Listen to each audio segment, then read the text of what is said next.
What's up, everyone? Welcome back to another episode of the VHS Files podcast. And this week, we watched The Stuff.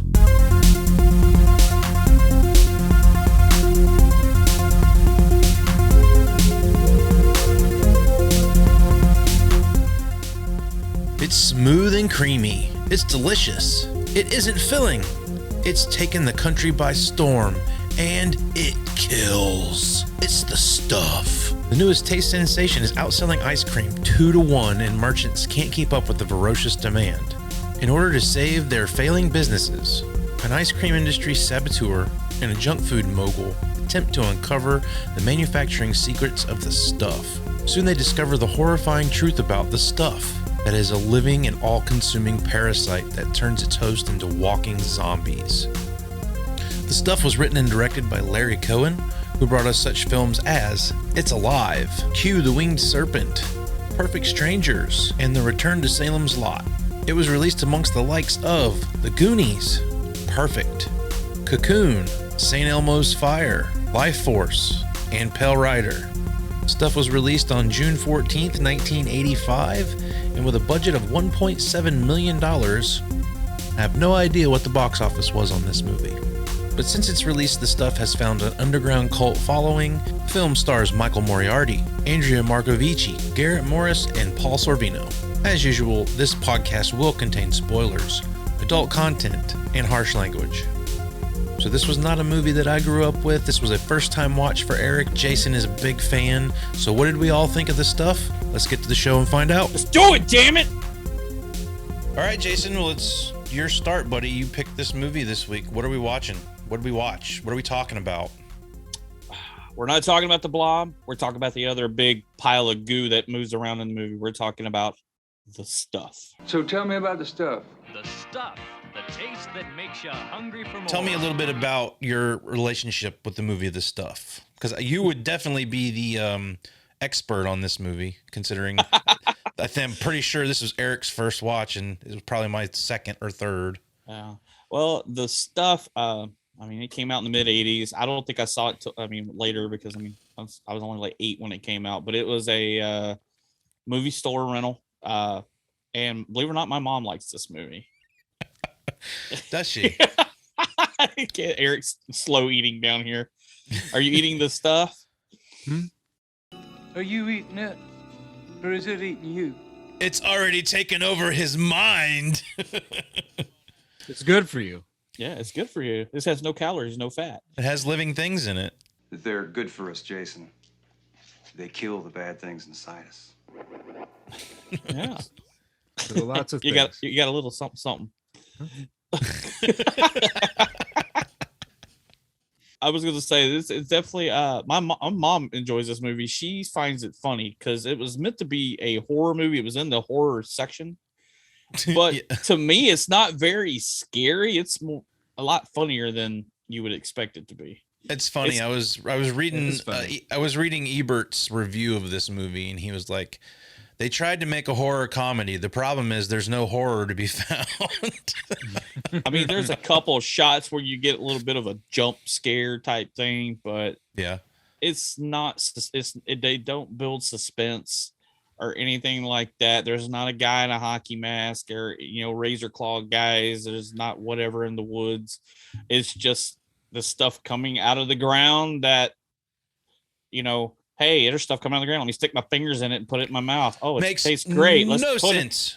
Exactly. No sense. The first minute of the film, the guy sees stuff coming out of the ground and he immediately tastes it. In the first minute.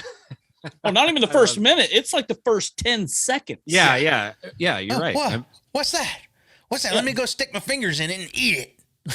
That's what I do. That's usually never a good idea.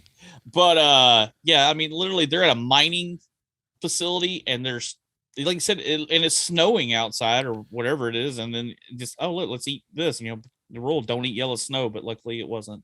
Yeah, it was white snow. It was white, but I'm sorry. If anything came bubbling up out of the ground, I'm not eating it.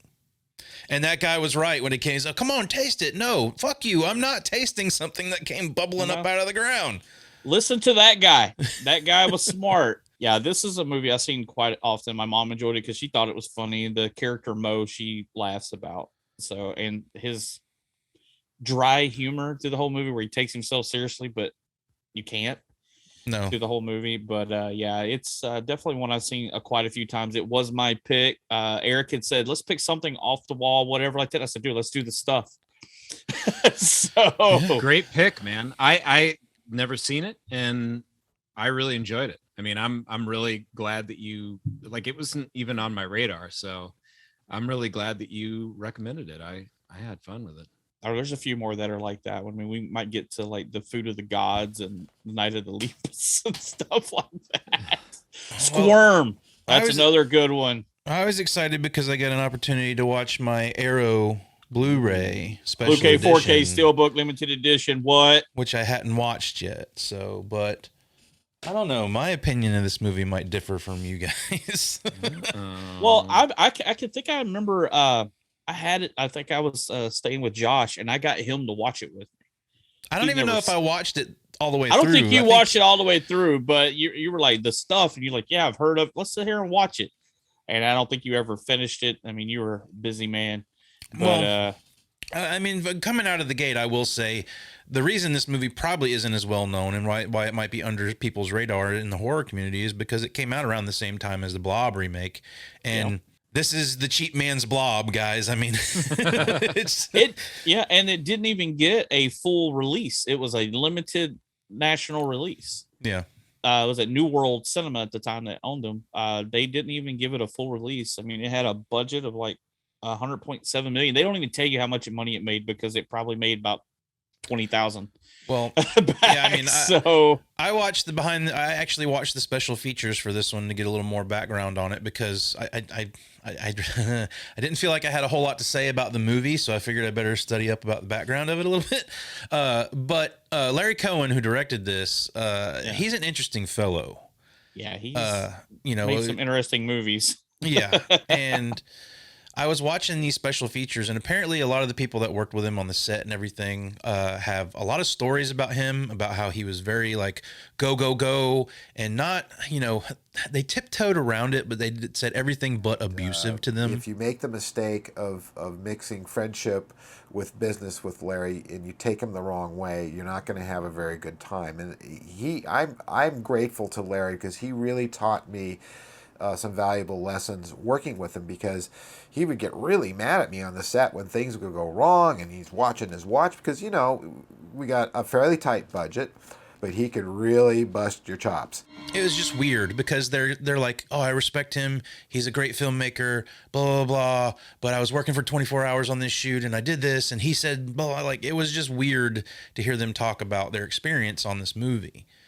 And, but I was watching him talk about how he came up with the idea and everything. He has a very big distaste for the cigarette industry, which is kind of what inspired this story a little bit. I'd wanted to do a movie about consumerism and about the poisons in our society and the people that make money from selling poisons to people. And today, of course, it's even more prevalent than when we made the picture. In those days, it was mainly cigarettes. Sure. And just consumerism, period. Yeah, it's the American consumerism. That's what we do as Americans. There's just something cool out there. The media and everybody are going to put it in your face 24 hours a day. And this is even before the internet. Right. Every commercial, you saw a cigarette commercial, a Coke commercial, a fast food chain commercial. And that's kind of what this whole movie is about. It's about how we are addicted to everything that's put in our face. And then as Americans, we just take off and run with it. Yeah. I mean, that's why we have McRibs at Walmart, or not Walmart, but McDonald's 2 or 3 times a year. Right. Sorry, there's another one. Walmart shoved down our throats every day. Yeah. And it's kind of funny listening to him talk about consumerism and how much it's just this evil thing in the world. Yet throughout this movie, he's got product placement everywhere. Like, you got but that's McDonald's, the whole point. You got KFC, you got Coca-Cola. Yeah. I mean, that's kind of a meta thing, I'm sure. Yeah. Or an easy way to explain just making some money. Yeah, right. And that's the point, because literally they were talking about, get the, and he could have said, I need to make some photocopies. No, he actually used the word Xerox. Xerox, yeah. On purpose. because of that reason. Like you said, KFC, Coca-Cola. He's doing it on purpose. It's perfect the way Eric said. It is basically meta what he's doing. He's kind of poking fun at his own movie through the whole movie. I mean, it's definitely nothing you take seriously. You just enjoy it for what it is. Right. And that's it.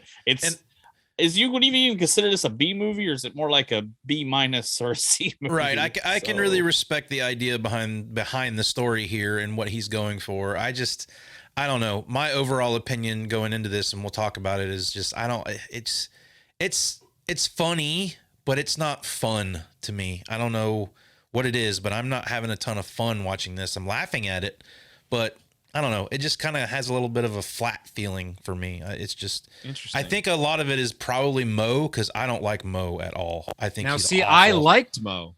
I thought Mo was funny. Jason, you a Mo fan? No, it's this dry sense of humor, and the funny part of it is how he takes him so seriously. Like, he takes his job and the character in this movie seriously, and it's not.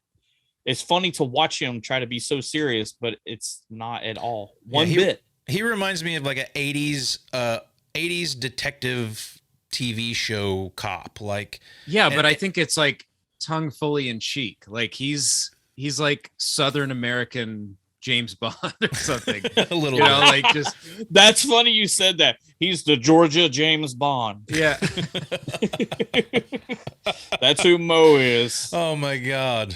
I don't know. I think he had a lot of great lines. I liked his swagger. Like, as soon as he's on screen, he starts calling out their sweaty handshakes, and that's another sweaty palm. He's just like immediately taking control of the room. Rutherford, Mo Rutherford. You know why they call me Mo? No, why? Because every time people give me money, I always want more. That is what I fucking hate. I hate it, dude. It's and fucking he doesn't terrible. say it once.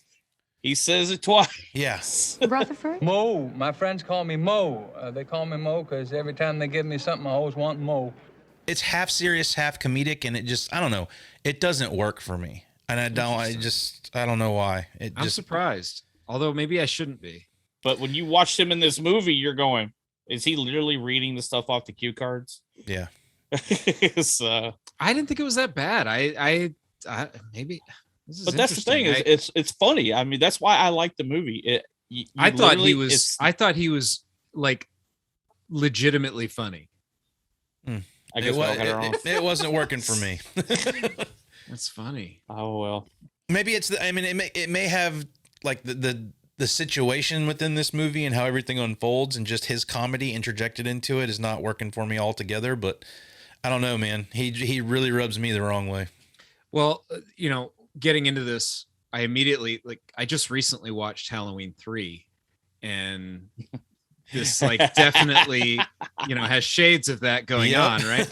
And then also, Body Snatchers, right. Yep. As well. And, even, there was another one. Now I can't think of it. The Sunglasses Carpenter. Help me out here.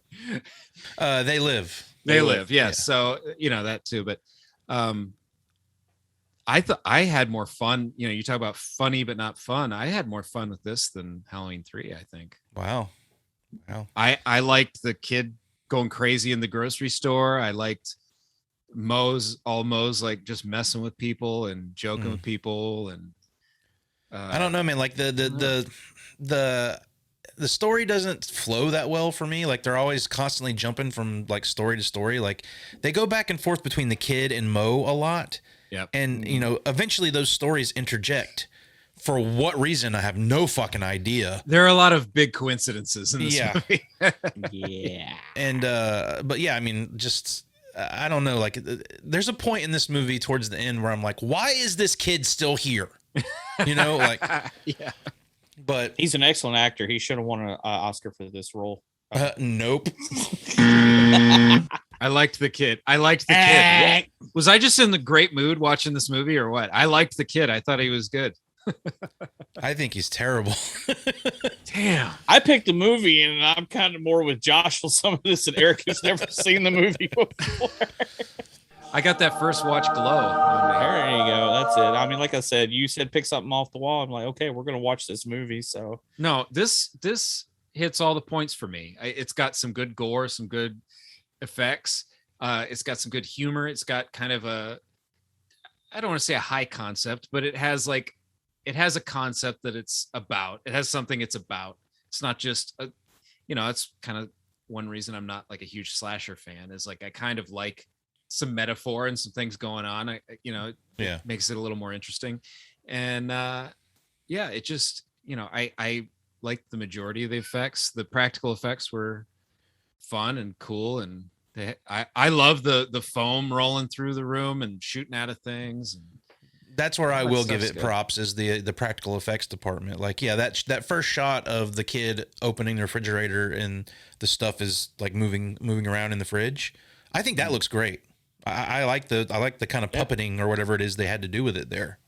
But this kid's dad is a fucking asshole. Dude, I wanted to jump through my TV and strangle that. It's like, dude. He's your kid, man. He's walking around the house. He's thirsty. He wants a snack. Like, why you got to be such an asshole to him, man? Was he already on the stuff? Was he a stuffy by then? Which, by the way, I love the term stuffy.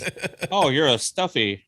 I love the term stuffy, and we'll be using it often throughout the podcast. But was he a stuffy at this point? Because didn't he? I think we can assume he is, because maybe it wasn't the dad's fault. Maybe the dad's a good dad normally, but he was already affected by the stuff at this point. Well, yeah. I mean, they don't do a good job of setting that up, honestly, because, I mean, you can read into that moving along in this movie and go, oh, he's being brainwashed by this stuff or whatever. Right. But coming into it straight like that, I was just like I have no reason to believe he's already had any of this stuff. He eats it shortly thereafter. But like, my initial response to this guy is this guy is a terrible father, and someone needs to fucking beat the shit out of him.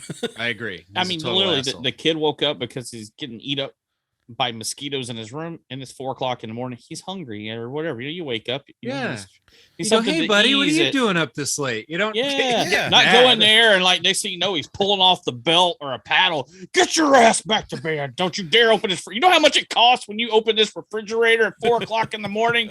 You're burning electricity. Shut the damn door. They drop a line in this movie, and because, well, I'll tell you the line. The line is they say that like everything, everyone has a different tolerance or reacts differently to this stuff. Because that's a great line for them to drop, because it explains why, chocolate chip, what's his name? You're chocolate chip Charlie. Well, I sure as hell ain't the Kentucky Colonel. Oh, you're chocolate chip Charlie.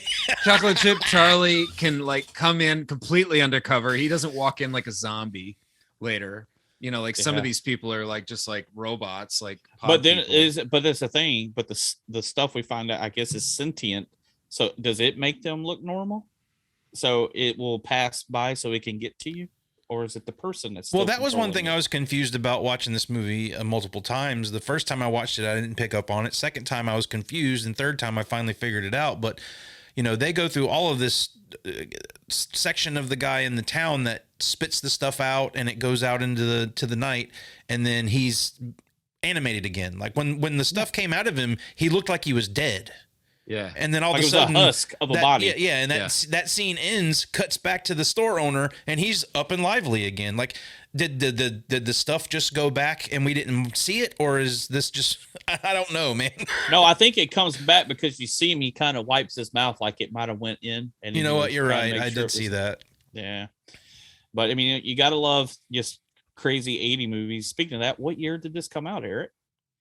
1985. Thanks for asking. I wanted to jump right into the conversation. We totally forgot. So let's hit the rewind button. And, you're welcome. Go back in time. We're sending you back in time. Whoa, this is heavy. Well, Josh, the Titanic wreckage was found in 1985 off the coast of Newfoundland. I actually read a book about how the Titanic was built. It was riveting. That's a winner. That was a good one. I'll give you that one. That was a good one. So the little plastic support, in the pizza box that protects the pizza from the roof of the box, that was invented in 1985. You know what a pizza's bad dream is called? No, tell me. A nightmarinara. Is about. Is that why Freddy Krueger's face looks like a pepperoni pizza? Is that it? Jason saved your joke, Eric. There you go. Bam, you're welcome. Pizza jokes are hard, it's all about the delivery. Oh! Yeah! Good one! You thought I was out.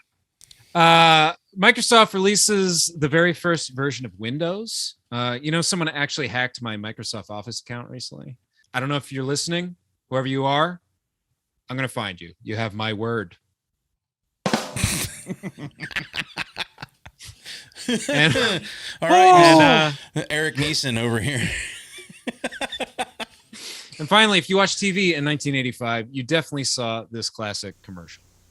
We want to thank you for all the name suggestions for our new wine cooler. There were some really clever ones. But we decided just to call it the Bartles and James wine cooler because my last name is Bartles, I think it's Bartles and Ed's is James. If you don't like the name, please don't tell us because we've already printed up our labels. Anyway, you could always just call it Bartles and skip the James altogether. Ed says that is okay with him. Thanks for your continued support. What a brilliant those two old guys. Just cut, dry, easy. Nothing to it. It's brilliant. Everyone else is yelling at you, trying to get your attention, and these two guys just roll in nice and smooth. Yeah, we go from that to Macho Man selling Slim Jims. Never do it, Slim Jim. Screaming and yelling at you all the time. So, but okay, so back to this crazy ass Blob ripoff movie. The opening scene. Also, I went a little in the back behind the scenes features and whatnot, and kind of was talking about the production a little bit. Apparently, that scene in the beginning where they're at the place where they find this stuff wasn't supposed to be snowing when they shot this scene. They were supposed to come in and work the day. I wondered because there's no snow the rest of the movie. Yeah. It's just not winter. and reading about, from what I'm seeing from watching this movie, other than this beginning scene, it's Georgia or somewhere in the South, somewhere around there. They're in right? Virginia, I think, at one point, and then, but isn't he in New York at one point too? I think so. Yeah. Like that's what I mean. Like it jumps around a bit, but apparently that opening scene was supposed to be in Alaska. And they did, like, I don't know where anybody got that from, but that's what I was seeing and doing the research here. And I was like, okay, well, they don't do a good job of explaining that to me. No, they don't. The guy at the end says, it comes out of the earth. We get it lots of different places. Yeah. And Mo says, well, we'll find them. And the main reason I bring that up is because, if that's supposed to be Alaska, we're in a mining area in Georgia. Right. That doesn't make a whole lot of sense. But yeah, I mean, see, this is why we do a show, because you guys point out things that make sense for me. Just a couple drop lines to just shore up some loose ends. We cleared up because Josh really didn't watch the movie. He was busy doing other things, so we got to clue him in. He was putting a grill together, right, Josh? No. Yeah. But the thing. But I do like when we get Mo here at the beginning, we've already talked about him a little bit when he shows up on the boat, because we had these ice cream moguls. Yes, big ice cream on a boat in New York or wherever. They're trying to figure out, sabotage and want to know who makes the stuff. This is like the fucking specter of the goddamn ice cream industry or some shit. Yeah. Like, they're all the evil bosses that get around and talk about mint chocolate chip, How do you think you get your ice cream, son? The world is a dirty place. But I love it when and then you get Mo. I mean, dude, even from the part where he's coming in the boat and you look at him, you're like, I can't take this guy seriously. Yeah. And then when he gets there and he meets the security guy and he's talking to him and he's giving him all kinds of shit about the FBI because I guess he kicked him out. Mo used to be an FBI agent, so I mean, here you go. This is Georgia 007.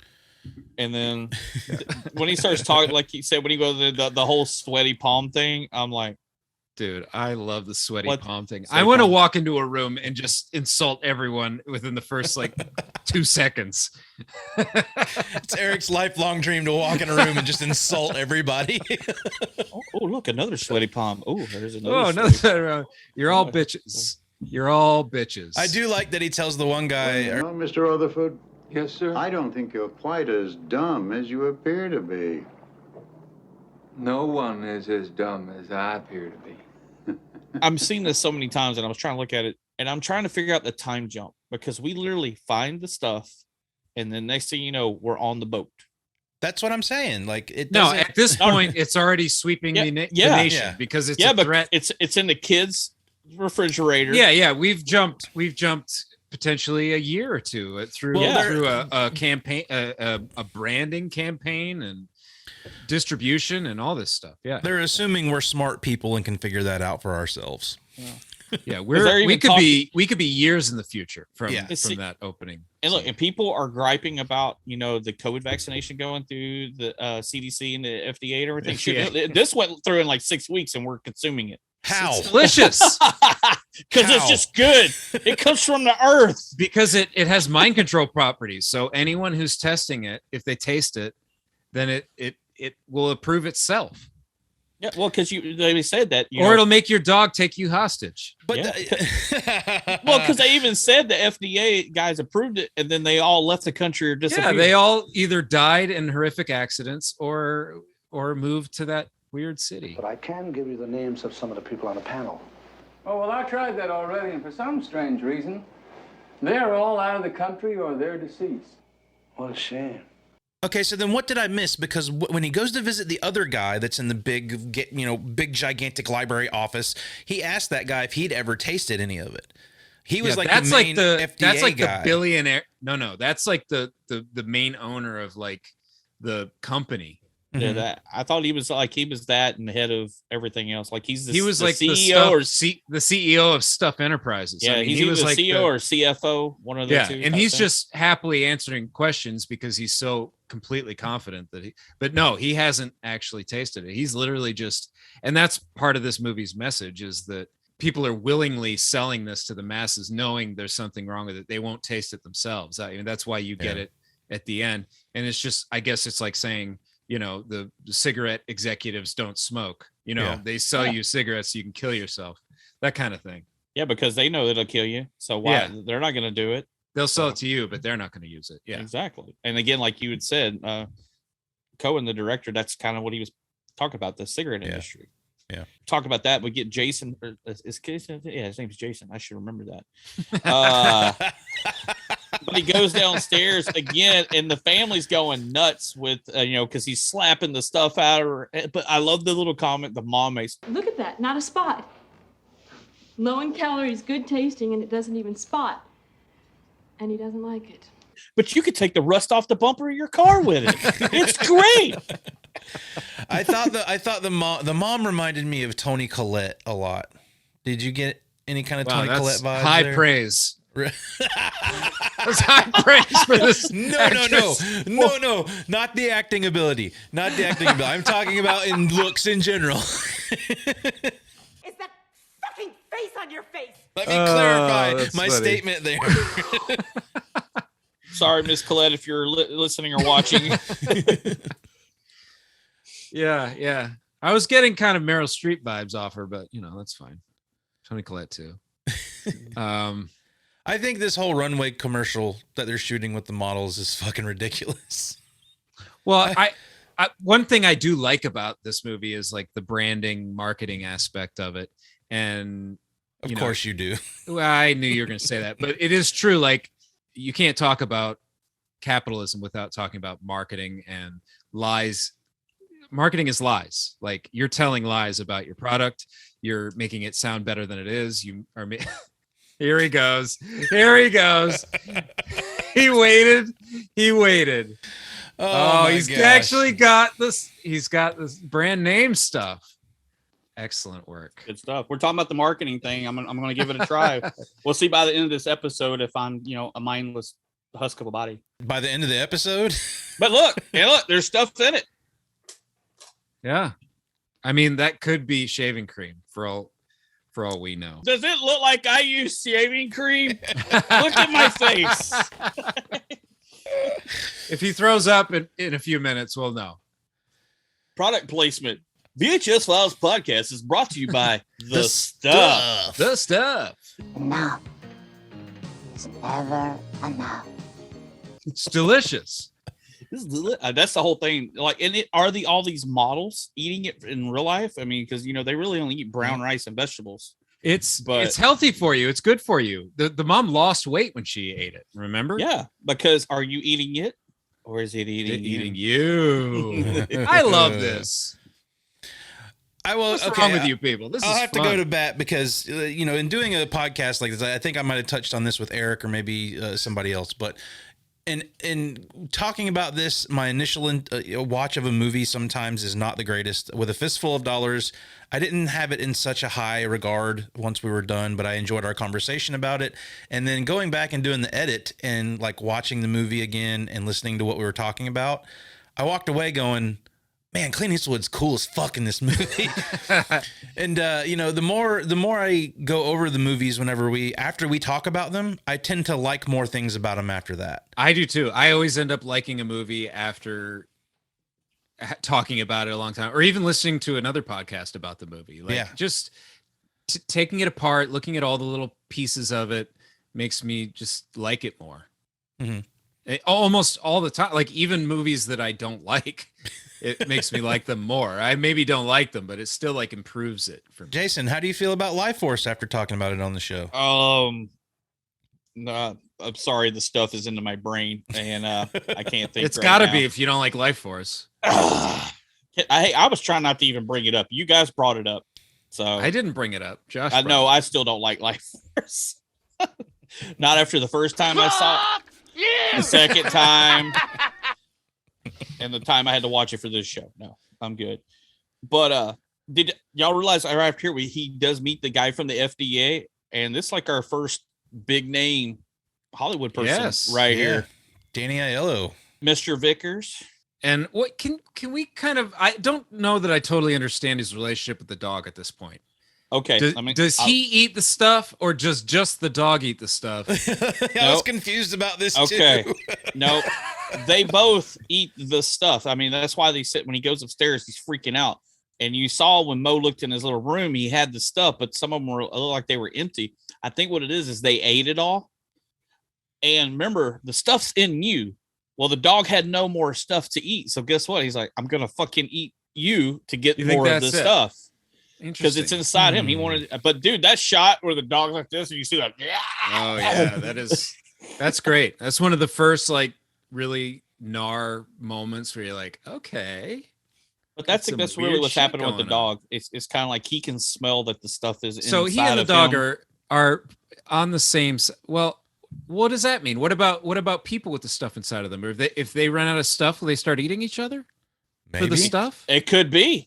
Isn't that counterproductive for the stuff to like have its own hosts eating each other? But that's the I don't understand the dog thing. I don't buy this. I'm not buying what you're selling, buddy. The dog needs more to eat and he don't care how he gets. It's kind of like a hungry dog. He eats meat, but he finds you. He doesn't normally eat people, but if he's hungry enough, he will eat you.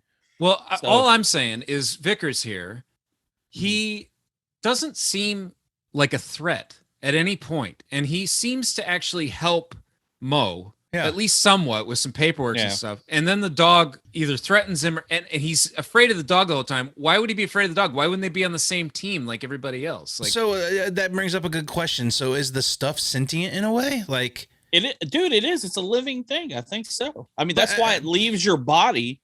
It's protecting itself from you finding it because like it leaves the post office store clerk's body and then it comes back because we see that same person later when they're right, and it moves by itself. Yeah, and it goes around.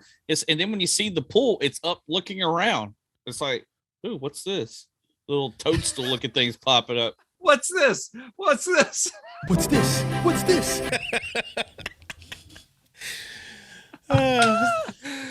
So does that mean this is like some World's End type shit where like everybody's connected to the same mind? Like I think it is. It's a hive mind. I think it's a hive mind situation. Yeah.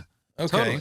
Well, you think about it. Okay, this is, if you really want to get deep into, all right, Come Out of the Earth. Is it like that movie, that horrible movie, The Happening, where it's the earth is killing people? This is it. This is bubbling out of the ground. It's Mother Nature going, fuck you people. Not the earth, the trees. Take an interest in science.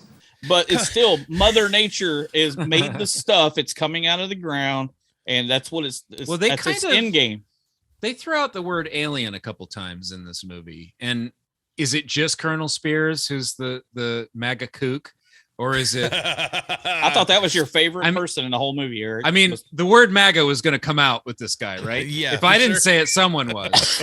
This guy is fluorides in the water, militia, like nutcase, womanizing, disrespectful to women. Like he's racist. Like racist. He's like the perfect MAGA guy. This guy would be at the Trump rallies with like 80 flags on his car.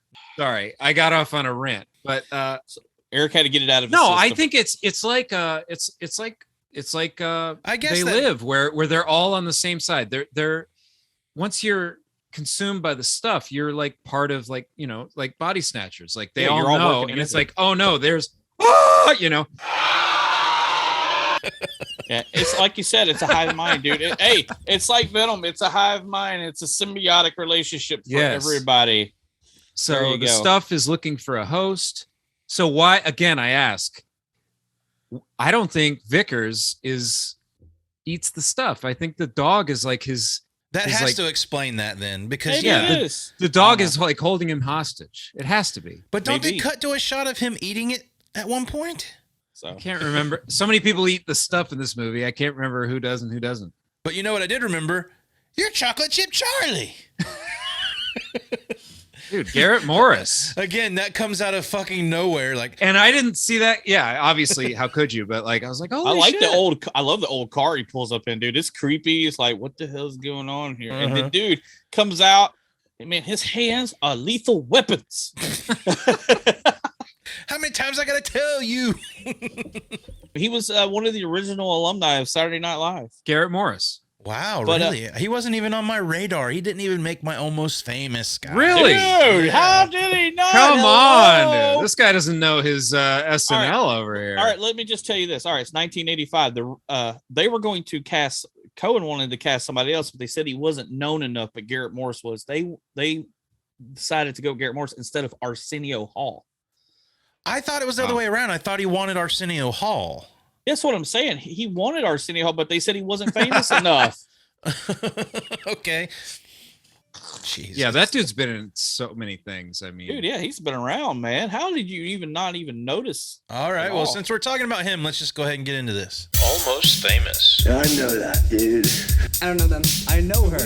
Haven't you ever heard of that guy? What's his name? That guy who was in that movie that was out last year. I'm sort of famous for being almost famous. I could have I swear I've seen Michael Moriarty in something in my life, but I'm going through his filmography and I cannot figure out what I know him from. Like it has to be Law and Order or something, because I've seen him on Law and Order. Like my remembering of him, other than this movie, is him a little older with like a bald area, like he's got the fucking just the patch of hair that goes around his head. Yeah. And I'm picturing him in a movie kind of in like a suit like he is in this, but I went through his entire filmography and none of it rang a bell. Like I don't know what it is I'm seeing him in that's making me recollect that, but he's definitely somebody that I was like, who is that dude? Well, I thought it was funny. He did play a character in Troll named Harry Potter. Because though I'm having a problem? Oh, no, you're looking for whales to harpoon, right? You must be Harry's father. That's right. Interesting. Before the books and everything else were the written. First Harry Potter. He is the original Harry Potter. Yeah. But I mean, like I said, I mentioned it earlier that, I mean, other than this movie and a few other movies and Law and Order, I mean, like you said, he did win an Emmy, but he's a jazz pianist, man. That's pretty awesome. Talented guy. But okay, so who do you have as almost famous if you didn't pick Garrett Morris or Michael Moriarty? Or Michael Moriarty. Well, I wrote down Danny Aiello, but I would say he kind of qualifies for the almost famous thing. I agree. I think he's an Oscar winner, but right. I think he's still a not a household name per se. He's close. Right. He's definitely same with Paul Sorvino. I think that's who I have. I have Paul Sorvino and Garrett Morris. Yeah, Paul Sorvino. I have one here. I also wrote down Paul Sorvino, but I've got one here that he's only in the movie for a brief moment, but I recognized him as soon as he was on screen. Eric Bogosian. Do you know who I'm talking about? I'm curious. I need to find it because I did recognize the guy and I have to. Oh, Oh, that guy. Yes. He was one of the grocery store clerks. When the kid freaks out in the grocery store and starts knocking over all the stuff. Oh, That's not who I thought you were talking about. He's also the computer bad guy in Under Siege too. Yeah. Yeah, he's in a ton of stuff. Oh, okay, I just have to mention Abe Vigoda in here. He's not almost famous. The man is famous in my book, but I was excited to see Abe Vigoda. Mm-hmm. I missed him. I don't. Nobody cares about Abe Vigoda, I guess. No. I missed him. I went with, I guess. You missed Abe Vigoda? I did. Abe Vigoda! Where was he? I forgot. He's in there somewhere. Oh, hey, look, Patrick Dempsey's in this movie too. As underground stuff buyer number 2. That must have been right at the end. McDreamy was in the stuff. That's his claim to fame. McDreamy, he was in the stuff. McCreamy in the stuff. Oh no, McCreamy. He's all about the stuff. That's his nickname in this movie. He's a freaking stuff pusher. So who are we gonna go with? Who do we say? I'm going Eric Bogosian. Fuck you guys. Fine, let's go. I'm still gonna go Paul Sorvino. So. Okay. Paul Sorvino, I've seen him in a ton of shit. But yeah, he definitely fits the bill. He definitely fits the almost famous bill. I remember him from he was, because I love the movie The Rocketeer. I know a lot of people don't like it. Yeah. I like The Rocketeer. He was but he was in Goodfellas, Romeo and Juliet. He was the father. Oh yeah, he's the one who's chopping up the garlic real thin with the razor blade in jail, isn't he? Nice. I think that's him. But that's who I had. So. Well, cool. That's a good handful of people. Yeah, I mean, you think about it. All right, we're talking about the stuff, and you got like an Academy Award winner in here. You got Paul Sorvino in here. You got a original SNL. Yeah, yeah. Like you think about it. Abe Vigoda. You got Abe Vigoda in here. Y'all got to get on board with Abe Vigoda. Who the fuck is Abe Vigoda? I don't even know who he's talking about. You guys don't know who Abe Vigoda is? You think I'm crazy? He's in The Godfather. He's in Good Burger. He's in The Godfather Part 2. I liked him in Good Burger. As well as the old man chef in the back. Yeah. And he would always be in Conan sketches. Like he would show up just randomly in like Conan bits. That's right, ladies and gentlemen. It wouldn't be Christmas without a Vigoda. No, it sure would not. Oh, that makes Conan O'Brien. That makes sense why you bring up Abe Vigoda now, because you fucking love Conan O'Brien. I do love Conan O'Brien. I like Conan O'Brien. Hey, Conan. That's how Regis would talk to him. Hey, Conan. Gonads. What? Crush your enemies. See them driven before you. And you have a late night show on TBS. He was on NBC for a long time, Josh. Okay. Then TBS. Yeah, get your shit right, dude. And now he's going to HBO. Oh, really? I didn't know that. Going to the hobo. Do you not care? Do you not like Conan O'Brien? I like Conan O'Brien, but I don't keep up with him. Oh.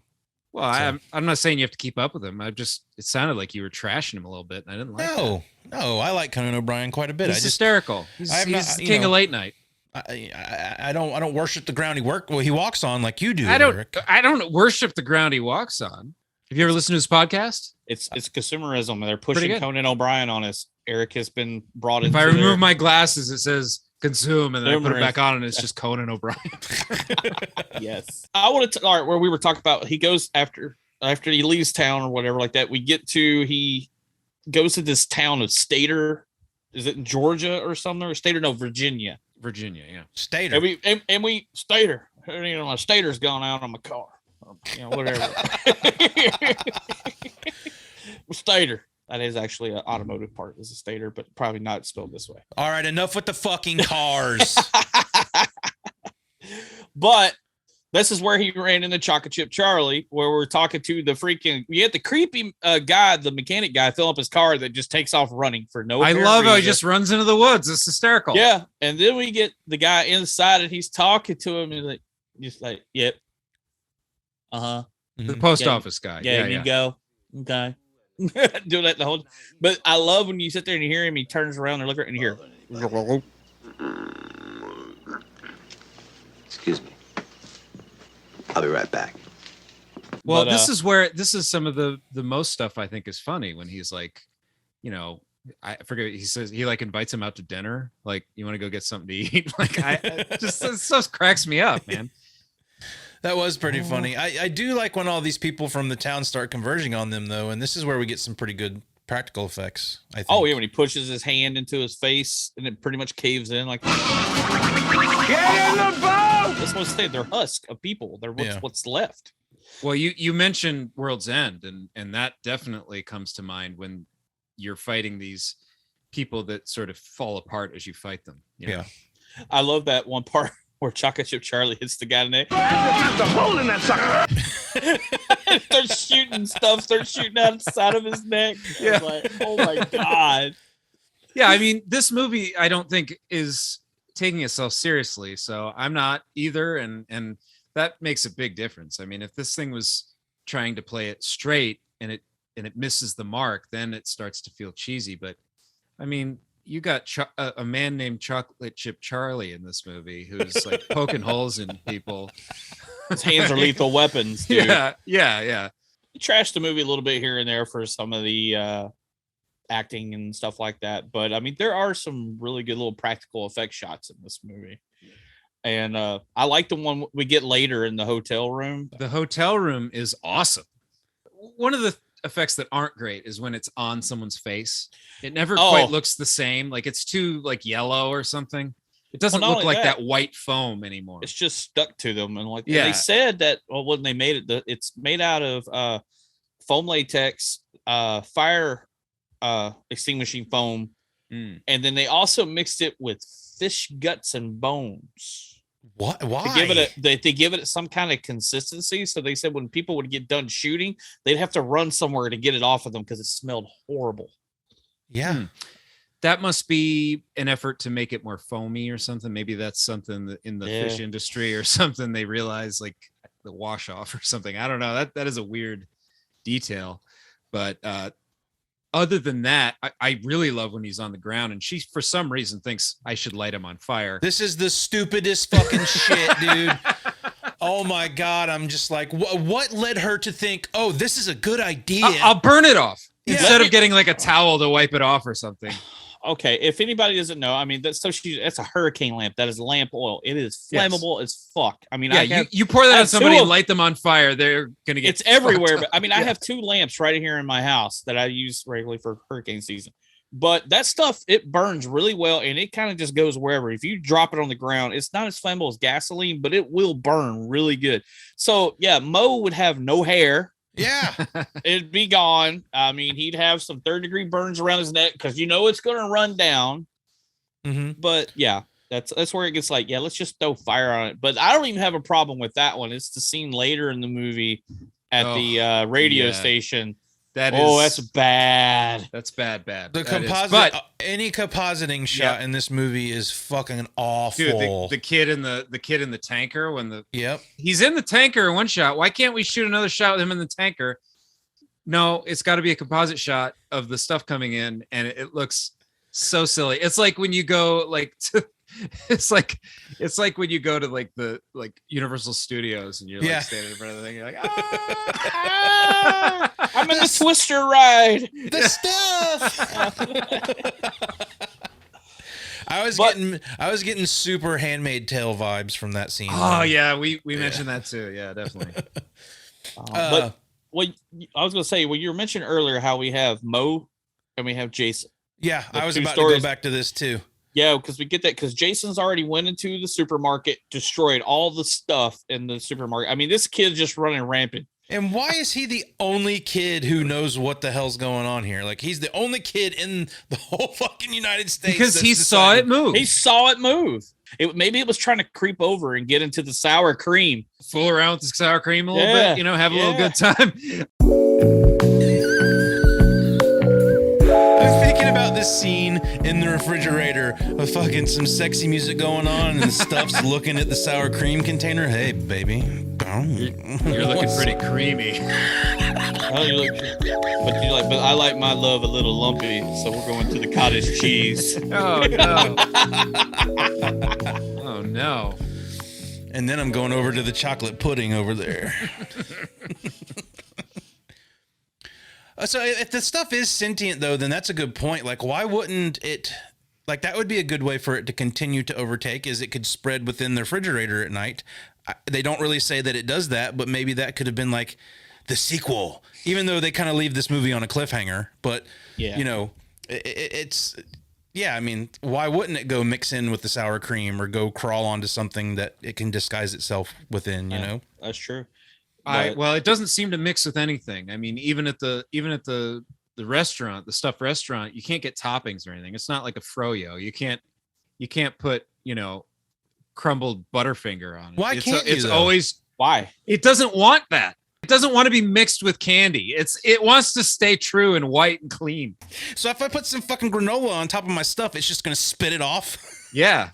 You imagine shoving a Butterfinger in it? It says, "Boom!" I don't want that fucking. It'll launch it out like a firework, thunk, like a mortar.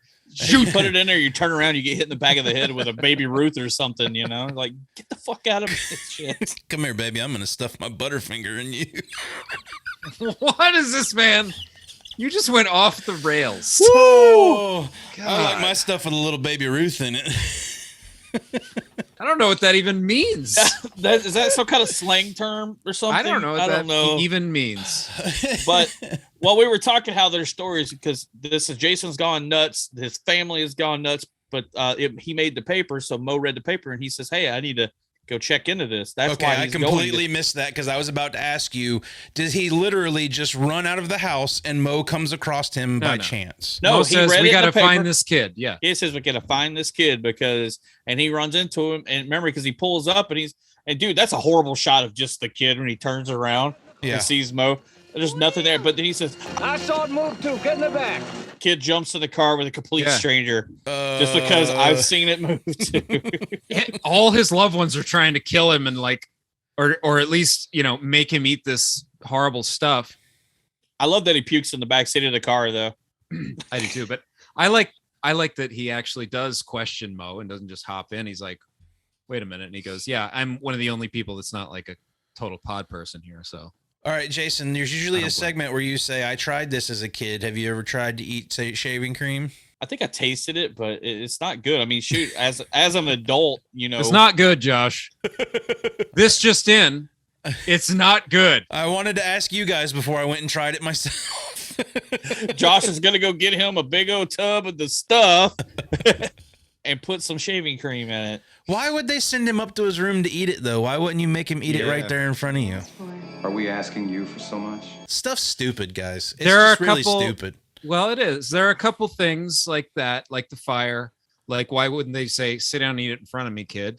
But, you know, the stuff, you know, it might be sentient but maybe it's not quite as smart as we give it credit for. It just tries to kind of gesture people in a certain direction, but it can't totally, like, you know, that's the stuff that came out of the ground in Georgia. It's not the Alaska stuff that's a lot better. Well, I mean, that would explain why the guy tastes it, right? Because it's like, maybe he wasn't just gross and like licks whatever he finds on the ground, but maybe like it kind of took control of him a little bit, you know, kind of like mind control, you know, like it does control people's minds. So maybe it looks good, like a Tide Pod. You want to eat it, even though it's not food. It's kind of like walking around. Oh, look, that looks like chocolate pudding. Oh, but it tastes like shit because it's shit. It's not a Tootsie Roll. It's cat shit. Damn it. But another thing, like, we've kind of jumped over this, but when they're having the tour of the factory where they're boxing up all the stuff. Well, we have that we're there because they're in Georgia. They took the private plane to Georgia, and you know they full on kidnapped this kid. And I think he kind of went with them. What was the point of even bringing him? Because they're like, oh, we're just gonna leave you in the plane and let you get into some shit, and then I don't know, like they leave him in the plane. Yeah, they leave him in the plane there, thinking the pilot will protect him, which is weird because we don't know the pilot at all. Right. Also, it's also weird that why are they even together? Like. Off screen, Mo apparently explains exactly what's going on to Nicole. Is that her name? Yeah, Nicole. And he explains the whole thing, and she's on board, and she doesn't mind that he lied about his thing, and they're dating, and they're an item. This all happens off screen, and then all of a sudden they're walking down the street, and he's like, yeah, isn't that crazy? And she's like, yeah, that's pretty wild. And he goes, oh, by the way, I'm not a billionaire. And she goes, oh, and that's it. All of a sudden they've got a kid and they you know what I mean? A great summarization. Dude, I mean, they literally bam, bam, bam, bam, bam, bam. Because I even wrote that down. It's like they went from meeting each other to being an old married couple. Well, Because they're in bed and they're like doing their own thing. And he's like reaching over there, holding her hand while he's over here doing. I'm like, they went from that to being married for 20 years. Honeymoon period is over. They're just like, they're a comfortable couple at this point. And now they got like a 13-year-old kid. So they've got that knocked out. So they got the kids done. So we're good. Adoption by kidnapping. Well, they didn't kidnap him. He went along with them. So still. Yeah, I mean, legally he's been kidnapped. Yeah, legally. But yeah, his whole family is basically dead. So yeah, pretty much. And I noticed it watching this when he's asleep on the plane, and then you had the pilot there, and you see the guy from the post office. Mm-hmm. He's there. Yeah, I love that it's the post office guy. But it's the thing. All right, they're on an airstrip, but there is a stuffed tanker back right up to the jet, and he's pumping the stuff into the jet. Yeah. And I'm just like, that made no sense at all. I mean, literally, like, all right, you're in the middle of an airstrip. We're going to have a tanker of stuff here for you. So it's and we talk about these things, but Josh, as you get into these Bond movies, all the henchmen in the background, all the Bond villain plans, like none of that stuff really makes sense. I mean, that's how you get so much of the Dr. Evil stuff. It's just like, what is this? Why is this happening? Why are these people loading this? Here? What is going on? I mean, I'm really having a hard time figuring out what was the point of even bringing Jason along. Why do we even have him on this podcast? What does he really contribute? Why do we bring Jason along in the first? That's what I was about to say. Like, well, damn, fuck you. I mean, did we basically kidnap this guy? You. Thank you. No, but why did they bring Jason along? I mean, he's basically saved him. He knew that he knew something too. He saw it move. Nobody else has ever seen it move publicly. Yeah. So I think they just kind of wanted him as some backup. Like, hey, this kid's seen some shit. Let's bring him with us type thing. Part of the investigation is the answer. But ultimately, they put him in danger a lot of times. They bring him to the raid of the quarry or whatever. Where's my note? It says, why is this kid still here? Like, why are you bringing him into a fucking war zone? Yeah. Well, I think but just even talking about the kid period, where they went to the whole thing. They're looking over the production plant at the mines and whatever like that. The kid crawls into a tanker. They shut the tanker and drive away. Yeah, so I mean, that's pretty stupid. Like, buddy, why are you climbing into the tanker? Like, what's the gain here? I used to load and unload tankers. When you close that lid and everything, there is no more oxygen. That too. None. Yeah. And he rides for how far? We don't really know how far, honestly. Screaming and hollering. The kid should be unconscious. He shouldn't even be conscious of this movie when they go to pump the stuff into it. He shouldn't even be there. He should be like, I'm dead, I'm dying. God, could you imagine sitting in like a vat of milk and then like how bad it would smell when you got out of that shit, dude? This is where this movie really starts to feel like Halloween 3 for me, though. When they go to the factory. Oh yeah, the factory, the factory town where they're going to put him up in the hotel for the night. Oh yeah, it's like shot for shot almost. Like, it's cozy, it's quiet, and the price is right. Yeah. All right. Well, we're to the hotel, and I wanted to bring you this shot because I actually like some of the stuff shots. I'm glad you said some of it. Yeah, some of it. But I mean, we were talking about the whole hurricane lamp oil type thing like that. But I love it when it comes out of the pillow. That's in between them. That's pretty cool. The stuff's going around in the room and it jumps on his face, and then the hotel keeper comes in, and then it comes out of the mattress. Yeah. So were they sleeping on a mattress just made of the stuff? Because that's a lot. The rotating room scene here is bad. Okay, but this is... I disagree. I like What's the wrong rotating room. But there's a famous part. This is the same room from Nightmare on Elm Street, 1984. Oh, I bet you liked the room that time, though, Josh. You probably like Stolen when Christopher Stolen did this. Because it's done competently. Like I can see the strings in these shots, man. Like it took me out of the scene. That's because you're in the Arrow 4K, bro. Yeah. You got to come back and watch it on VHS to enjoy it, man. That's what the name of this show is, the VHS files, not the 4K files. I can see the stunt actors strapped in to straps while the room is turning. Like it looks pretty bad. How do you know it's straps? Maybe it's a bondage thing. Maybe they're in that's what the room is. They rented it, for a couple hours. It's got like a stripper pole in the corner, some bondage gear, sex swing. Maybe that's what he's hanging on. What I'm saying is a movie from 1985 didn't hold up very well. No. That's what I'm saying. I thought he was held up just fine by the harness that he was on. Sorry. No, not when the room's turning and you can see his body going like this. I was just making a dumb joke. Anyway, I like the whole hotel room scene. I like it. I like the fire scene, even though it makes no sense. Yeah. Something's creepy about it when he's covered in foam and she lights it on fire. I like maybe it's not perfectly executed, but I like the whole scene. The whole scene feels like just shit's topsy-turvy and things go nuts. And just like Prince of Darkness, where you're kind of playing with gravity and stuff oozing up the wall. There's like a weird unnatural vibe to that I like, and it's creepy. Not that this movie is very creepy in general, but I like it in like the post office scene when it leaves the guy going out the window. You can see it going out the window. I think those shots look really good. I don't know. I think it's just you factor in those effects along with a rotating room with a smaller budget. I can see the effect a lot more in this movie than I do in something like Nightmare on Elm Street or Inception. I mean, Larry Cohen is no Christopher Nolan. No. Cohen, Nolan, they rhyme. Larry Stolen. Coincidence? But no, this is when they go out to the rock quarry to find out what happened. And this is where we get a really bad composite shot of this bubbling crude in this rock quarry.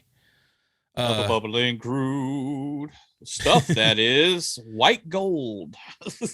And I love how Mo just happens to have a bunch of C4 on him. Yeah, I like how he straps it to his ankle. Why strap it to your leg and then immediately use it? Like, just carry it. Like, I thought he was a corporate espionage guy. I didn't know he had access to C4 explosive. Hey, you never know. Sometimes you got to blow He's some former shit FBI. up. He's trained, man. He's trained. He's James Bond, dude. He can do anything. This feels like a Bond movie when he breaks into the. Hey, listen, I'm only into 2 James Bond movies so far, and Mo is no James Bond, my friend. He's a Georgia Bond, dude. What did we say? Georgia 007, man. He's a lot. I mean, he's very Bond-like, and you'll realize this the more Bond you watch, especially the Roger Moore stuff, where he goes in and kind of like sweet talks his way. I mean, all the Bonds do that, but like, I don't know, Roger Moore's a little funnier with it, I think. And anyway, but I hope to hear about the stuff in one of your Bond episodes. I want it natural, but But yeah, he plants all the Bond, but that's where I was talking about earlier. Like, you could see it. That's the first time, other than where it came out of the ground where they had the hoses, we actually see it moving, like the whole little head. Yeah, this is like the biggest amount of stuff we've seen. And again, that's why I think it's sentient. It's got to be a living thing or something like that, because the way it's moving around, and definitely it's turning its head and looking, and then the way it controls people. And it's like, but I don't think it's intelligent, like super intelligent. It wants to promote its own spread. Yeah. Right. So like, that's really its motivation, like a virus or something. So I don't think it's like, oh, why didn't it do this? Why didn't it do that? Like, I think that's giving it too much credit. You know what I mean? And just stuff. It's just stuff. It's just the stuff. Yeah, the whole scene where Mo is going around, he's got the hazmat suit on, and then the guy recognizes him, and they go behind the truck, and he knocks him out and takes his hard hat, like, and he leaves it sitting on the hood of the truck. Why wouldn't you put it on and disguise yourself more, man? Like, somebody. That's just what Indiana Jones you. would do. Yeah. I mean, he got around a whole Nazi fucking party with all his just shit a hat. on. Yeah. But There's a particular point, and this is another coincidence of where Jason just happens to intersect with where the story goes. He just happens to be in one of these trucks that's coming. The fact that he hears him in the truck, just randomly walking by, is ridiculous. Well, all this machinery, trucks driving by, and you're going to hear this kid. Pumps going. Yeah. Oh, I can hear you through this thick ass metal. Also, he thinks Jason's in, where was he supposed to be? Savannah. At the airport. Yeah. No, he thought the pilot took him to Savannah. That's right. That's right. Remember? That's right. So he's like, Jason's safe in Savannah. So now he's here and he's like, Jason? Are you in this? Are you in this tanker? Why would he be in the tanker? Fancy running into you again, boy. I swear I heard that kid I just met in that tanker I just walked by. Now I see why his dad's pissed off, because he's out running around. He's like, God damn, boy, sit down. Go sit down somewhere. It's 4 a.m. What are you doing in this tanker? But I love that he gets recognized, and all these stuffies have don't really pursue him or anything. They're like, oh, they just kind of look at him and let him get in a truck and drive away. Well, the one guy jumps on the truck, right? He punches him. Yeah, he jumps up on the side of the truck. One guy. How many guys were standing there, Eric? If this is of a hive mind, I would imagine it would be like everybody would go. Yeah, they're kind of, especially the factory workers. They're kind of like worker ants almost, right? Yeah, like what sense does it make? Like they don't seem as smart as like when Chocolate Chip Charlie, gets taken, and he can come in and smooth talk everybody before revealing himself. Right. And this is where, I was saying before, like, it affects everybody differently. So I like these factory workers are just like dumb worker ants. They can't, like, they're just stupid. They're one like of the robots. best examples of that is you've got the one guy that goes, you shouldn't be taking pictures in here. And Mo continues to take pictures. He takes a picture of him. Of him. He goes, yeah, he goes, boom. Actually, these workers reminded me of Halloween 3. Yeah. The androids or whatever. The androids. They're like mindless drones, basically. I do like one of my favorite lines in this movie is when he gets pulled over with the tanker. Your hose is hanging out back there. You gonna arrest me for indecent exposure? And they all start talking shit, That's probably my funniest line right there. I think that's the best line he delivers other than Sweaty Palm. Just before that, when he's getting away with the tanker, there's a guy, one of the hazmat guys or somebody goes, Get out of that truck. Yeah. It's got a thick country accent and shit. Yeah. It's so funny. There's another really weird accent when the taxi driver guy. What is this, World War III? Just get us to 4th and Main right away. No more of your liberal remarks. Yeah, you stupid liberal. But that guy's voice was crazy too. You're just like, what?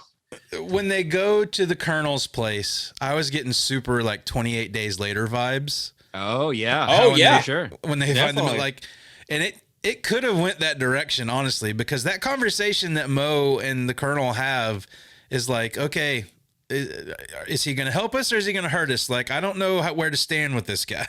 See, I think this is actually like a pretty smart,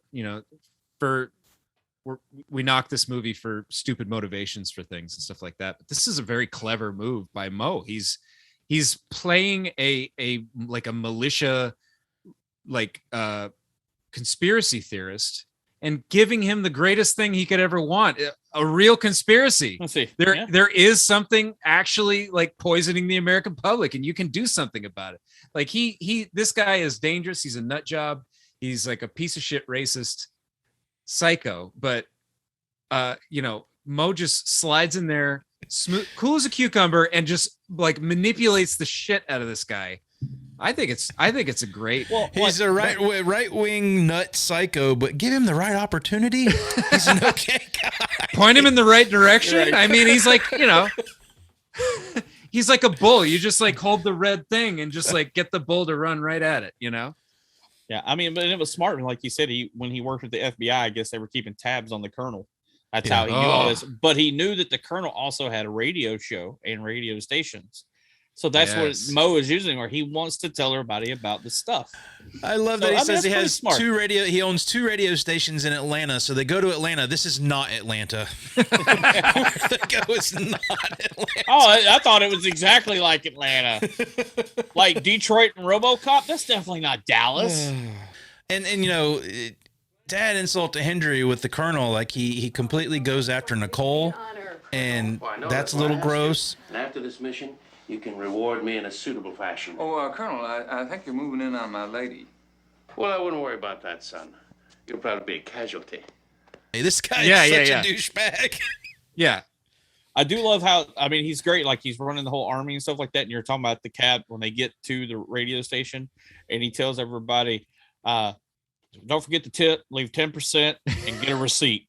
Get a receipt. He's on cue. I mean, he's trying to run this militia. You know, he's on a budget, but you got to tip your people. This ambush kind of on the factory or whatever it is goes off pretty instantaneously, and I love that it starts with a guy approaching the fence and he just shoots the dude in the face. Yeah, just like no nothing. He just approaches the fence, shoots him in the face. It's the stuff, dude. The stuff made him do it. Yeah, guns don't kill people. The stuff kills people. The stuff kills people. But no, yeah, this right here is exactly where I was like, why is Jason still here? Yeah. Why did and you Nicole bring him too. to this? Yeah, I mean, it makes no sense that she's here either, other than the fact that I guess she's becoming the Colonel's publicist at this point. Yeah. She's trying to spin him a good story. Oh, that's so funny. And Mo's helping. Like Mo's like, oh, she could definitely get you straightened out. You know, Right. like they're just telling him whatever he needs to hear to keep him going. She came up with the marketing for this stuff that we're here to fight against right now. She's great for you. Yeah. I mean, if she can sell the stuff that's killing people, you would be no problem. So we can make it work. I love when they shoot that guy when they're going into the fence and all the stuff just explodes out of him. And the Colonel goes, I kind of like the sight of blood. Well, this is disgusting. Yeah. Don't mind blood and guts, but when the white stuff shoots out of an exploding human being, that's just weird. well, no, it's natural, honestly, but There goes Josh again, going down that road. God, grow up. Grow up. He's like 14 years old again. No. So. Daddy! Oh, now he's saying daddy. I don't want to know what's going on over there. Mama! I'm imitating you two idiots from the last episode talking about the kid. Dude, I showed that clip to my mom and she laughed her ass off because she was not just us, she was laughing at you about to fall out of the chair. Because you two were being fucking idiots and it was hilarious. I don't like being called an idiot. Yeah, we're idiots. I don't like being called an idiot. I don't know about you, Jason. Oh, I don't know. I don't like it. Let's finish this fucking movie up. This movie's terrible. All right, but I do like, because me and Eric have been talking about these practical that part where Charlie starts to transform. That's a great shot. That's good, dude. I mean, they got his face all opened up. His mouth is like this wide. It almost like has like a thing type feel to it. Yeah, his face is expanding and everything. Oh, that's pretty what good. if? What if? What? We had a movie that was The Thing versus The Stuff. We got our Freddy versus Jason. We could do The Thing versus The Stuff. Who would win? Who would win? I'm putting my money on The Thing. No, I think The Stuff would win. No! The Thing is just like one organism. But it... No, it because can remember it said it was going to spread. It spreads so much slower, though, doesn't it? Well, we don't know. We don't know. It was in a contained area. No, we don't know. Yeah, we don't know. Yeah, I see what you're saying. Okay, fuck you, Eric. I said I see what you're saying. Okay, how about The Blob versus The Stuff? I compromise and you come at me. The Blob wins. The Blob wins because this is acidic. It gets honestly on you, no. I mean, if you're going that route, The Stuff has to win because The Stuff is at least like has the mind control factor and like gets in your body and controls you. The Blob just fucking eats you. It's there, yeah. and all you got to do is freeze it. Yeah. Oh, so The Stuff wins in that regard, which so sucks. The Stuff you just have to burn it because The Blob is a better movie than this, but whatever. But what about the body snatchers plants? Well, people. It's still like when you talk about something like this, the stuff, there's the sentient mind control factor, and then there's the physical form of it.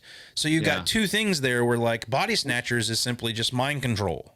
We've got some apples, oranges happening in some of these comparisons. All right. Hey, and whoever's watching this in the comments below, throw it down there. What do you think? Who would win out of these things versus the stuff? Or if you got another idea, let us know. Yeah. Xenomorphs. Xenomorph versus the stuff. They spread too. I'm not just saying like. But what if the stuff got inside the xenomorph? Yeah, what if the xenomorph ate the stuff? They would just merge, wouldn't they? It would just be like a big stuffed xenomorph. This is the nerdiest conversation. Xenomorph. It's a xenomorph. This is the nerdiest. We've been said a lot of nerdy shit on this show, but this is the nerdiest thing we've ever said. I feel dirty. The xenomorph eats the stuff, and then the xenomorph puts an alien egg in a predator, and then you've got a predator xenomorph stuff. What if the stuff is really a quarry where they dug a big hole, and they, after Ghostbusters, that's where they put the Stay Puft Marshmallow Man. Ooh. The stuff is simply Stay Puft trying to pull himself back together. There you go. What if it's melted Stay Puft in the ground and he's bubbling back out? I'm just saying. I'm just throwing it out there. I like that, actually. That's pretty good. What if... Make a note of that. What if the stuff they found in Prometheus is actually the stuff? All right. We've gone on too long of a tangent here. Okay, well, I want to talk about this horrible shot right here of the composition shot here of when the stuff is in the little the main audio room of the radio station, and he cuts those big wires, and he's trying to shock this stuff. Oh God, that composite shot is horrible.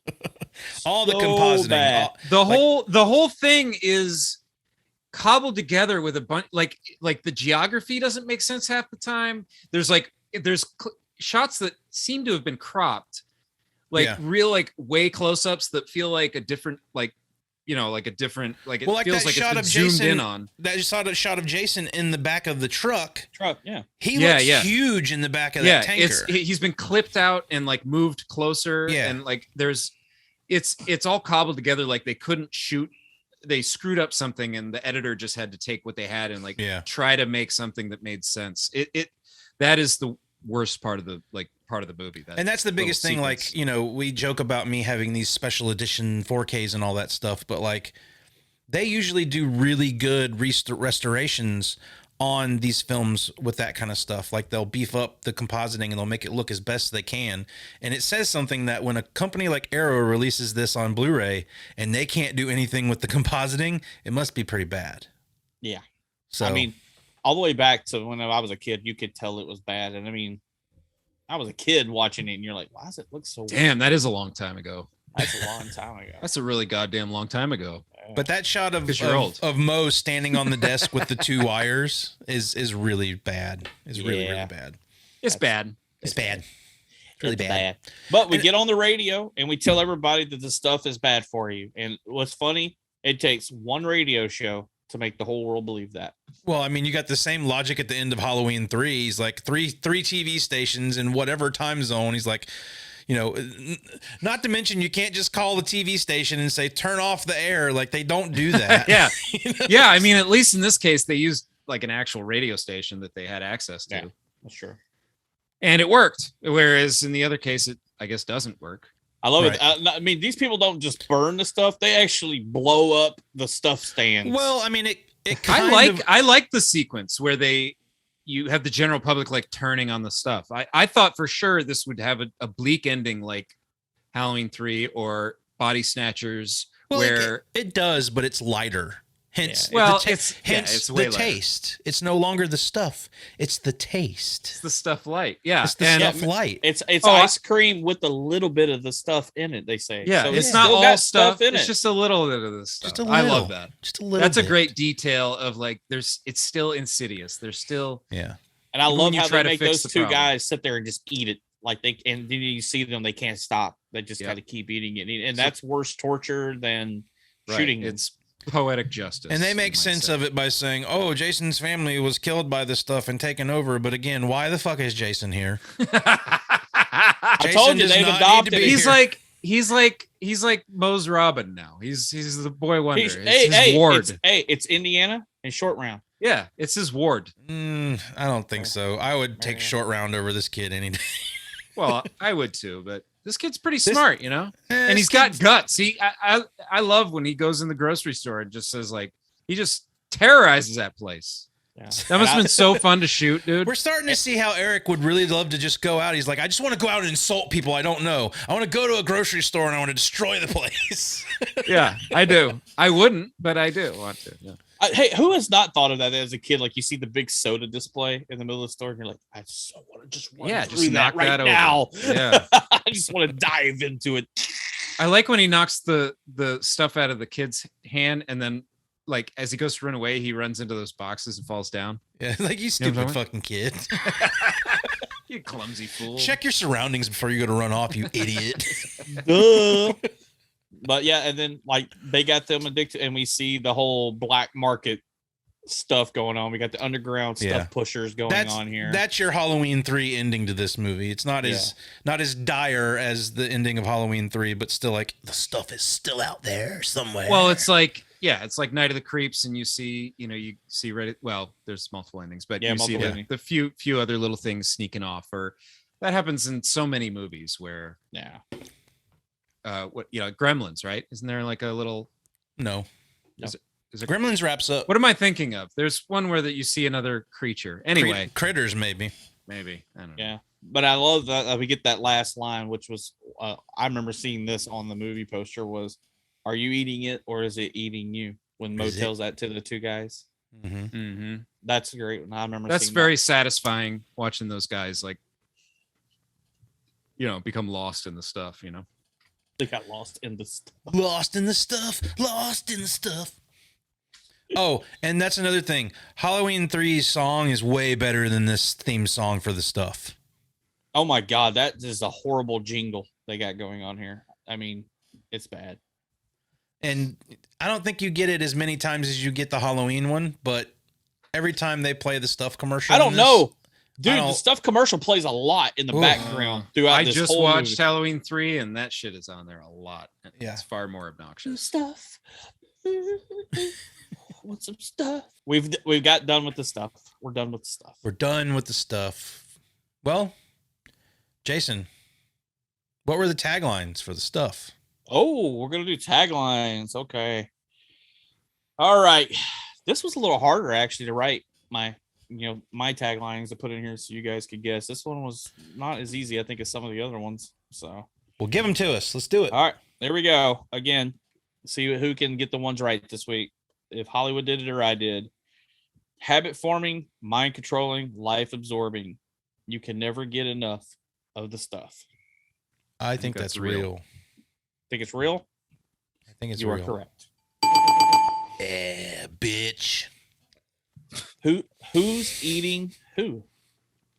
I think you wrote that. Yeah, I think that's real. I wrote it. God damn. I want to take a stab to try to get ahead of Josh, but that if I just say what Josh says every time, it's no fun. That was Jason's attempt to have like a "Who Made Who" tagline. Yes. Who made who? Yeah. Totally. I should have seen that. So obvious. Oh, okay. Let's see. No calories, no fat, all consuming the stuff. I think you wrote that. Oh God, I'm so. I don't honestly know. I don't know. That's too similar to the first one. I think. I don't know. I'm gonna say it's real. I wrote it. Fuck. Why don't I get a ding? I got it right. Yeah, he got a ding. Oh, thank you. You are what you eat. Oh, you wrote that. Yeah, you wrote that. Nope. Hollywood wrote that. Tied up. Oh, let's see. Dude, there was like 18 taglines for this movie. How I don't know. 18 taglines for this movie. The stuff. It's eating you. Real. Fake. I wrote it. Yeah, I think y'all both got about the same there. No, Okay. I just took the lead. That's all I'm doing because I didn't write any more. I'm not kidding you. I brought up taglines and it was like a list this long, and some of them are like a paragraph. Jesus. I was like, how do we have so many taglines for this movie? How is there a paragraph worth of shit to say about this movie? Well, that's what I'm saying. That one, Not the fair. habit forming, mind controlling. I'm like, oh God, Jesus is a lot of stuff to write down. So, Top kills.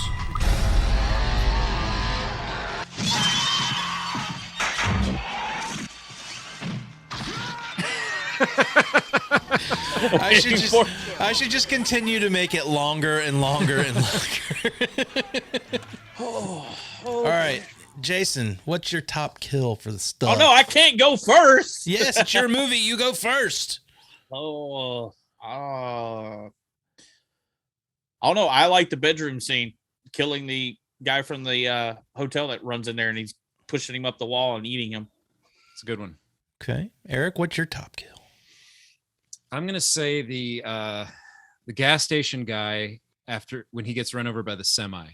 Oh, that's a good one. Yeah. Damn it! I thought I was being like. Was that yours? And the main reason I like that one is because they run over his legs and his fucking head explodes. He's like a pimple. No, he's like a toothpaste tube. Yeah, toothpaste. Yeah. But see, nobody ever gets that right in the movies. You figure everything's pushed this way, your head should explode. Yeah. I don't think your head should pop off if your legs get ran over. I think that's accurate. I think that's exactly how it would happen. Yeah, I think that's how it should happen. Well, I mean, especially if you're full of the stuff. I was about to say, if you're full of the stuff, like it would be like a toothpaste holder. Okay, I gotcha. There you go. All right, I love this movie now. I love it. It's my favorite movie we've done on the podcast so far. Not. All right, let's do this. The good, the bad, the ugly.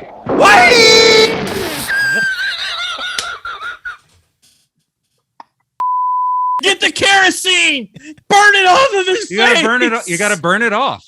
All right, Jason, it's your movie. You start. Good.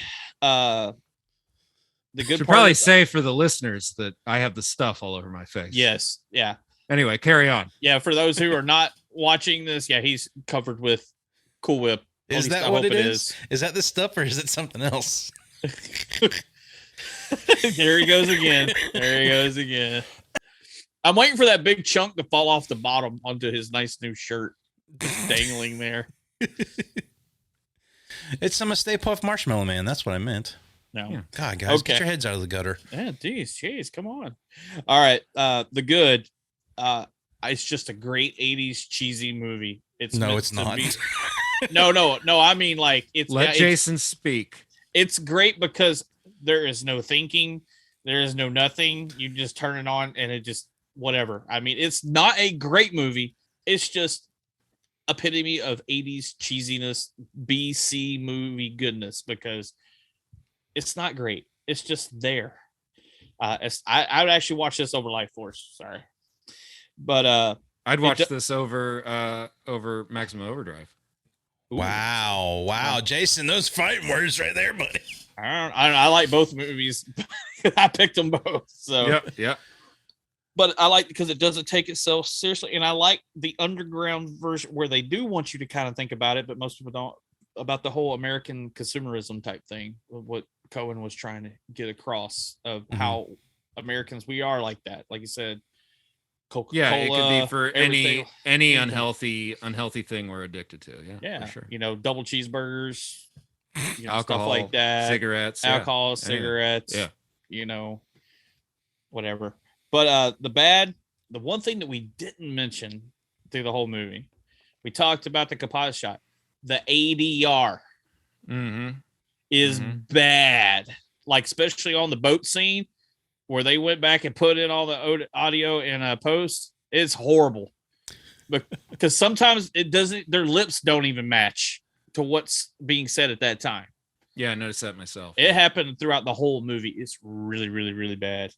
And then there are some practical effects that aren't that great. And then the ugly is the racist MAGA colonel. So, I don't know what's up with that. I mean, hey, if you got your own political views, that's cool and stuff like that. But I mean, this guy's pretty bad. He does save the day, but come on, man. This guy was radical back then. He was radical before. Now he's mainstream. Yeah, he was definitely marching on the Capitol. Oh yeah, for sure. For sure. All right, Eric, before the stuff consumes you, what's your good, the bad, and the ugly? Well, the good, I'm going to say some of the effects. I love when the stuff blasts through the wall and like knocks all the people over, you know, that like big, like kind of wide shot of all the people. Yep. I love when it's flowing through things and that kind of stuff, you know, pretty simple effects really, but it's just effective. And I like the grocery store freak out scene. Bad is finding Jason in the tanker. I was not in the tanker. Stop saying it. Which we already talked about. And then ugly is I have the radio room effects because those are terrible, that whole sequence. And then also the secretary guy at the radio station, just his performance. You know what I'm talking about? The guy's like, I forget what he says, but it is so brutally bad. It's like, holy shit. Sir, our affiliates in the Palm Beach, Florida, Memphis, and Macon, they've all agreed to carry your remarks in full. Buy clearances on as many stations as you can. Try the network affiliates, make it worth their while. What's on our station now? Just the local sports and then a tribute to Elvis. Can't get enough of the stuff. Jason, we're not so different, me and you.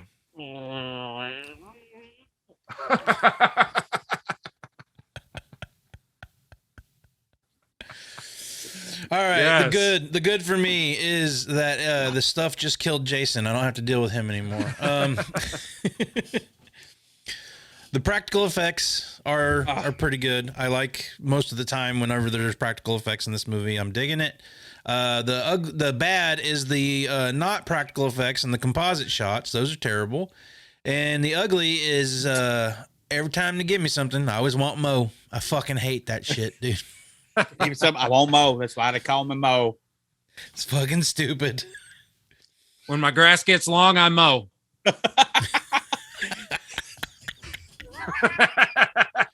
When I get mowed, I go mow. You two look utterly ridiculous. My name is Forrest Gump. I like to mow. All right. Well, Jason looks rabid over there. Well, that'll do it for our discussion about this stuff. I can honestly say enough is enough when it comes to stuff.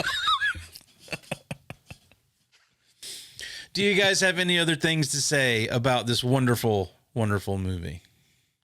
My diabetes is mad at me right now. Hey.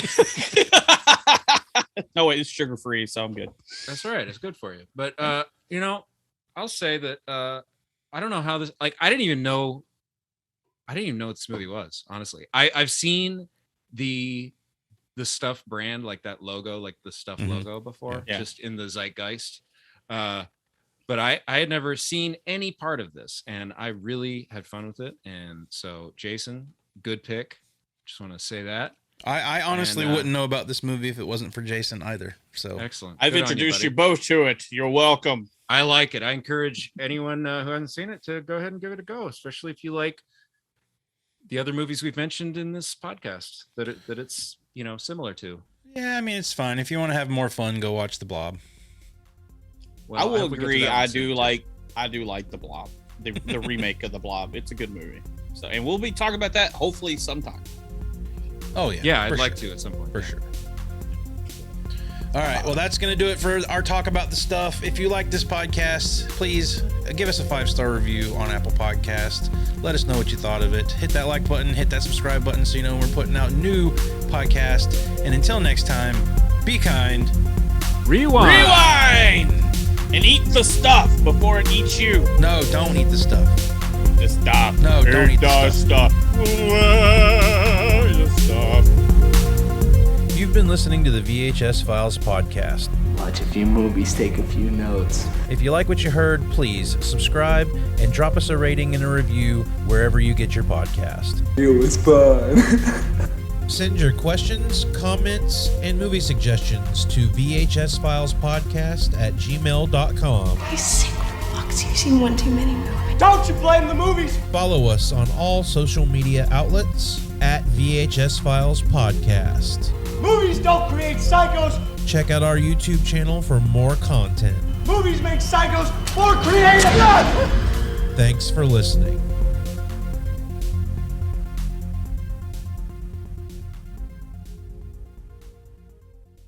Stop.